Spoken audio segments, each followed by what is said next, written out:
Good morning and welcome to Nightcoast RPG. I'm Jonathan Albin, and today we are talking about one of the most traumatic things that can happen in a role play game. And we're going to talk not only about what it is and how it happens, but how to resolve it and how to perhaps avoid it if possible. But before we get started, remember to go down below and hit all the little buttons to make sure the algorithm knows that you're part of our audience. Alright, so let's get started.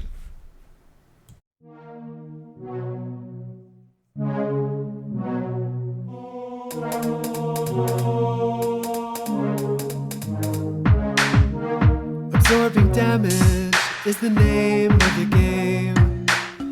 From the claws of monsters or the heat from a ball of flame. Our strength in numbers is a roll of the dice. Alright.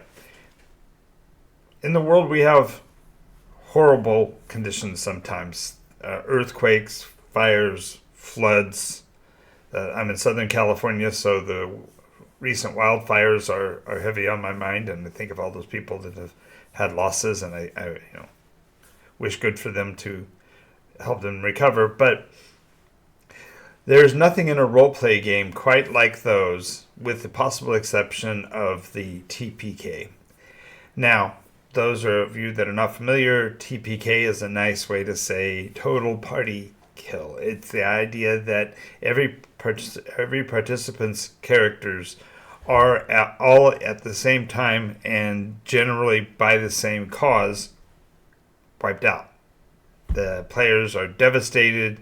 The situation has fundamentally ground the story to a halt. Everybody is out of action at the same time, and it can be traumatic, but it can also be exciting, and we're going to talk about some of those other alternatives as we go through this video. But we need to sit for a moment and think about what that fundamentally means.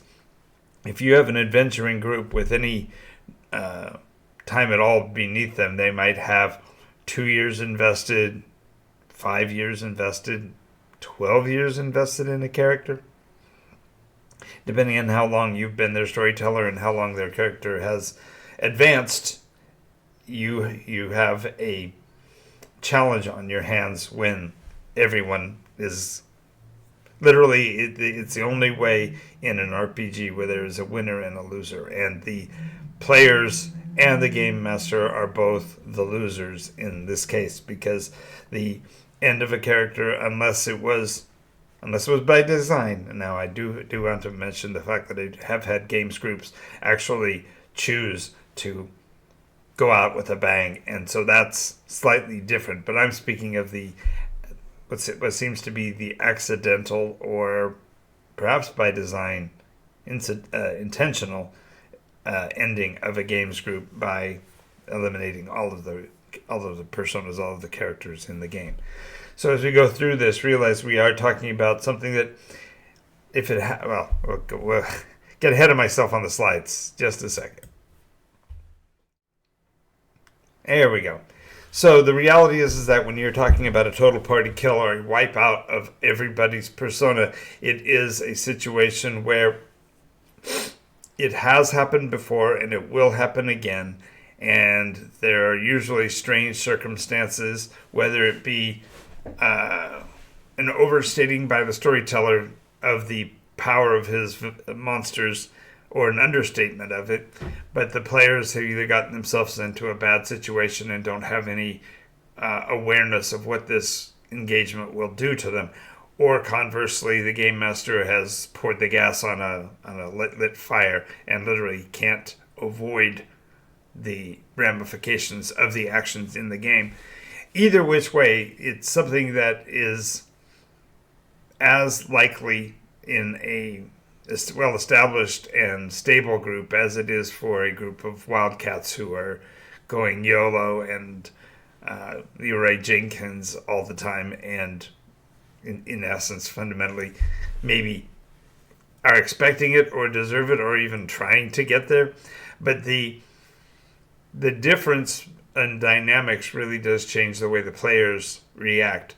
So it's important to realize that you as a game master are not alone once that's happened. It has happened to veteran game masters going all the way back, and it is something that we all dread and we all are fearful about. But we're going to talk today about some things that will help to mitigate the loss and also to let us understand the perspective that it has happened before and it will happen again. So the first thing to think about is that as a storyteller, as the game master, despite your best efforts to make sure the story runs smoothly and fluidly and everyone has a great time, you have the once in a while situation where what you have set in motion is on an inexorable juggernaut that will eliminate the party of adventurers. This concept of responsibility is just as onerous as it sounds when you are the player when you at the as the game master are the person at the table who has put the situation in motion that is happening. You have really two choices. One of which is undermine your own credibility and derail the story.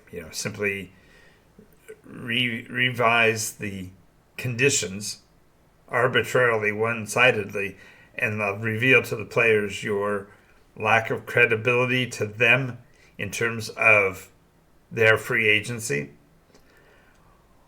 or to sit by in shock and horror as it happens, because it is a devastating thing. There will be a very visual pall that will fall across the players when these things happen.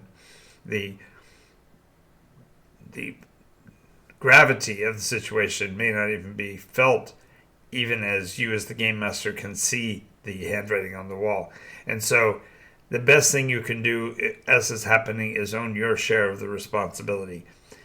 Whether that means lean into it a little bit and make sure that the stories are dramatic and exciting and thrilling, so even as the characters are meeting their demise, you're making it fun for the players to enjoy what's going on, and at the same time be aware of what the ramifications will be, because as the saying goes, when you when you sow a fire, you're going to reap the sow a wind, you're going to reap the whirlwind.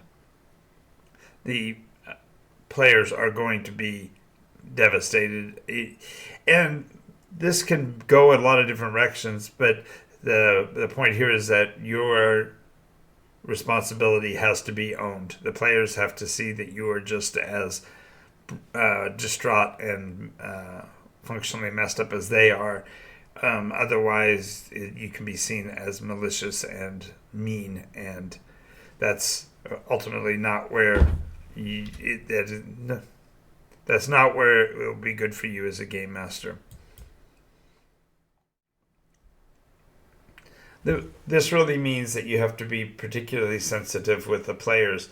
If you consider the average campaign lasting 2 to 3 years, and the players investing countless hours in building the persona, doing the backstory, if you use that mechanism, developing the culture with which they are experiencing the world, the teamsmanship, the teamwork that they are putting in as the players in the group work with them to conclude their objectives. When this condition occurs and every character is eliminated, the players are going to be distraught, and it's important to be as sensitive to them as they require. I don't mean to put it in the same category with classic or real trauma, but yet in some cases individuals in their lives have not had to deal with loss, and the game's their characters' loss is itself as devastating to some of them as I've said before, a favorite pet or a prized work of art. It's devastating when it's gone, and so be aware of what that would mean. Now, we'll talk a minute about what the actual or the next step would be. But the point is you, at that moment when it happens, be sensitive with the players. Don't maybe as a game master you've been trying to get to a TPK because you want to feel the adulation and the excitement of having done something that's so devastating, but you have to make sure that you're as sensitive to the players as they need you to be in order to maintain your credibility as a storyteller.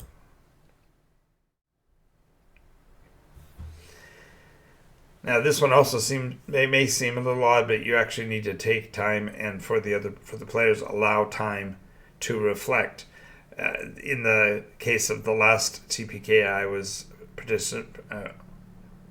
responsible for, the players actually took a 2-week hiatus. It was that devastating that they literally had to step away from the table for a couple of weeks to process the losses. And while that isn't always the case, and there are even times when the players embrace the loss, and we'll talk about that in a minute, but the idea is that they need to really be able to consider the gravity of the loss, what it means to the story, and indeed what they're wishing to do moving forward, whether it be fighting for a way of redemption or asking for a retcon or some other mechanism that they're trying to elicit. It's important to give them that time to put their thoughts and their arguments together before moving on. The amount of effort that it goes into making a new character is nowhere near the amount of emotional energy and baggages that it'll have as trying to package the total party destruction. We're going to talk a little bit more about the GM's responsibility as we go, but just realize that the players are going to need some time, and it's perfectly acceptable to take a break for a couple of weeks once something like this has happened.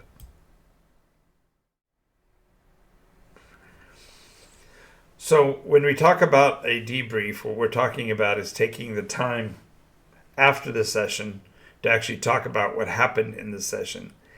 And that means looking for the fine points, the nitpick points, whereby the TPK occurred. In certain cases, it's a open and shut case. The players have done what they could, and it was inevitable. Secondarily, it could be a situation where the players were really looking for a release, and you've provided it, and so the end of the adventure is the end of the adventure, and they're perfectly fine with that. And then, of course, there's always the opportunity for you as a game master to reflect on what you did in the story. It's often said that the game master, the storyteller, has full responsibility for the game and has to take ownership of a total party kill because it was something that happened within the game master's mechanism that gave opportunity. But it can also be a series of dramatic dice rolls where you've left the story to the hands of the RNG gods, as the saying goes. The random number generator itself can be capricious at times, and the devastation of it is no less heartfelt for being random. And so having a debrief where you talk about what's happened, what the characters did, perhaps give us some time for player introspection where they go through their players' roles and how they were involved and what they may have done differently, gives them a chance to reconcile the emotional connection. Now, that's kind of funny. You would think about it from a role play standpoint. We're all sitting around imagining and pretending, and so therefore the loss of these persona may seem trite, but the evidence reflects that the player's investment in the persona has made it real, at least for them, and therefore there are emotional conditions that do have to be processed. And realize also that the debrief can happen not necessarily just for the players to get a handle on what's going on, but you also provide yourself as the game master a real reflection on what the conditions were that went into the situation and to consider what might have, if you will, caused it.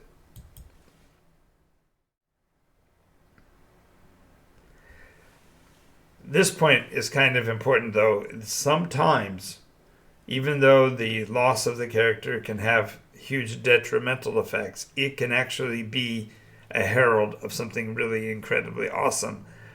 So, for example, if the players protected a village and were wiped out in the process of doing that, their sacrifice then becomes part of the tale or the lore of that place and adds an air of epicness to the loss. They are now ensconced in the history of that location. The depth of emotional state that the players are reflected is honored in a way because the locals are also responding to that. And it can even be, in certain situations, exactly what the doctors ordered. For example, if you've been playing a campaign arc for, say, a year, 2 years, and the players are no longer feeling it, they're continuing to plug along because you, as the game master, are holding that forward as the story. But maybe the players themselves are ready to fundamentally resign or move away from the game. Am I looking in the right place? Let me take this. Okay. So, but maybe the actual event itself, what is the best thing that could have happened? Players may have been simply tired of running those persona. Maybe the story beats weren't being hit often enough or frequently enough or with enough depth. And so the TPK leads the players to be able to, they're emboldened because they're no longer they no longer are in the story to talk about what the story has been for them. And that really gives you the opportunity to make the interpretation of the action much more useful and valuable to the story. For example, the monsters are deterred by the bravery of the heroes and therefore no longer continue their assault and fundamentally become broken, and therefore you're building into the story how important it was that the characters did what they had to do to resolve the situation, even if it meant their elimination. Now there's a huge silver lining in a total party kill, and that is that you have the opportunity for a new start. Perhaps the players want to play a different genre, or they want to play in a different community, or they want to play different roles. These are all ways that the story's unfortunate nature can lead to silver linings. In some cases, the game master will relent and decide to retcon the situation out of existence. And I believe, from my experience, that's a wrong choice, because there's something epic in the minds of players to have experienced such a devastating event, so that they themselves are prepared for the devastating things that happen in real life. It's something to be owned, and I wouldn't say cherished, but you definitely respect the memory. And it's something that will come up in conversation later on. And as I said, it has happened before, it will happen again. And if your players haven't experienced it at least once, maybe, I'm not saying that you're dedicating yourself to the intent, but just be prepared and be open to the value of the total party kill.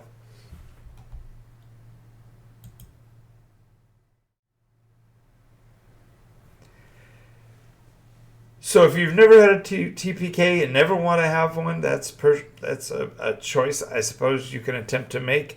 I would urge you to consider at least the possibility that letting the dice roll where they may in certain circumstances will make your player group more intense, more epic. But look at the alternative. if you have a game mechanism whereby your players never taste of the loss that a character death represents, and certainly if they've never had a chance to see the devastation that when everybody dies, there's a problem there, and it's what I've listed in the header here as is the death of 1,000 cuts. If players are never threatened and there is no danger, then why mechanically are we playing it? Is it score? Are you trying to build up a really high score? Well, characters still have to die, and eventually the history of the game is that the players reach a terminus and are no longer able to play those persona, and they have to retire them, and that can actually be a worse form of death, if you will, because they've never really, as the saying goes, if you don't face death, you never really live. The idea is that you don't get the opportunity to experience that panoply of emotions and thought processes that you do when you face real loss. Now, I'm going to get a little pointed here. In my past, I have the loss of a daughter my daughter was only 9 years old when she passed away, and she was in a car accident, and we lost her in the middle of the Utah desert. And there's all kinds of issues with that, but the reality is that poignant loss, that hole that developed in my heart at that moment, was actually resolved, if you will, or I was able to work through that because of my games group, because my players had been through TPKs, had been through things like that. And I'm not trying to equate them. They're not there. They're not equated at all. But yeah, when I was facing those dark places in your mind that you go to when tragedy has occurred, it's important to realize that in a game environment, you get to play a facsimile of that. You get to play through the, whether it be the funerals and the background arrangements and all of that kind of stuff, or not. But the point is that you get to experience in a way, the tragedies in an environment that is itself false, and everyone at the table is aware of that, but yet it doesn't feel any less horrible. So I would recommend letting the dice fall where they may, and when it happens, embrace it, acknowledge it, and prepare to move past it. Because if you look at other games, you could look at tic-tac-toe or cribbage or any of the 1,000 games. There are games that simply have a win-loss ratio that's near 50%, and we're going to have losses, and we're going to have difficulties in our lives, and the TPK is simply a way for us to face that in the microcosm rather than having to face it in reality. All right, this has been Jonathan Albin and Nikos RPG, and we will see you next time. Remember, we're on the air Monday through Friday, 10 a.m. and 11 p.m. Pacific.